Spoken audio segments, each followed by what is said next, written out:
Welcome to the program, and how quickly Tony Abbott's words have come back, if not to haunt him, then at least to embarrass him a little. On the day he was elected to opposition leadership, Mr Abbott chose for his first attack on Labor to describe Kevin Rudd's emissions trading scheme as a great big new tax. Surprise, surprise, the government is now taunting Mr Abbott with the same words, applying them to his parental leave plan, which would be funded by imposing a new tax on big business. It's also emerged that Mr Abbott announced the plan without taking it to his party room, a habit of his predecessor Malcolm Turnbull, much to the outrage of his colleagues then. So Mr Abbott had to borrow from Kevin Rudd's book and apologise when the coalition met today. Political editor Chris Uhlmann.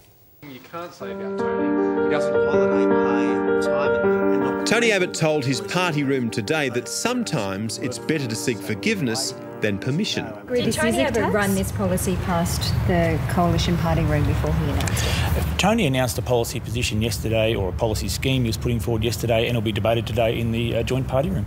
The leader's decision to unveil a paternity leave plan took much of his shadow cabinet and all of his backbench by surprise.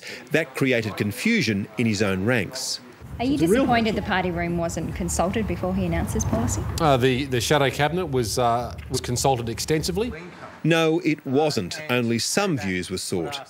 Were you consulted on it before it was announced? Yes, I was. Today, the coalition leader apologised to his party room for blindsiding it with this plan. He said that on occasions it was necessary to make a leader's call, but he didn't elaborate on why this was one of those times. So it's reasonable to suspect he didn't think he could get this by his party. A 1.7% levy on the taxable income over $5 million a year of the 3,200 companies that pay more than this would raise $2.7 billion. Rolling in the baby bonus, this would be enough to fund 26 weeks of paid parental leave at an annual income up to $150,000 for every woman who was in the workforce prior to having a baby. Clearly, the message he wants to get out is that he has a far more generous parental leave program than the government's promised 18 weeks at the minimum wage. We are the party of Australian families. But there are several problems. First, the detail is scant and a touch confused. The second is that Tony Abbott used to oppose this idea. Voluntary paid maternity leave, yes. Compulsory paid maternity leave over this government's dead body, frankly. It just won't happen. I have changed my mind on this. But there is a larger problem. To borrow a line from Tony Abbott, this is a great big new about-face on tax. His successful attack on the government's emissions trading scheme was entirely based on its costs, and that will now ring a little hollow. The coalition will not be going to the election with a new tax, whether it's a stealth tax, the emissions trading scheme, whether it's an upfront and straightforward tax like a carbon tax. There will not be any new taxes as part of the coalition's policy.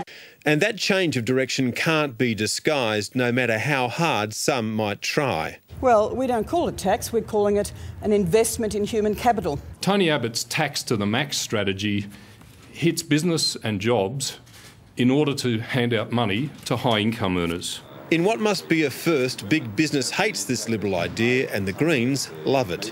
Well, go Tony, it's a good policy. And the government sees its first big opening to hammer away at Tony Abbott's character after weeks of being on the back foot. This comes back to credibility. The Leader of the Opposition said he never believed in it, now he does. He said he'd never increase taxes, now he will. It's routinely claimed that Australia is one of only 2 countries in the developed world that doesn't have paid parental leave. A Productivity Commission inquiry said that was semantics. It found the existing baby bonus is the equivalent of 14 weeks parental leave at 2/3 of the minimum wage. That, combined with other payments, makes Australia's family subsidies generous by world standards. But after examining all the options, including a scheme paid for by employers, the Commission opted for a taxpayer-funded plan. A fully funded, fully costed scheme that will be introduced, absolutely guaranteed, from January next year. But the opposition doesn't think most people will quibble over the details, and part of the strategy is to start a fight with the big end of town.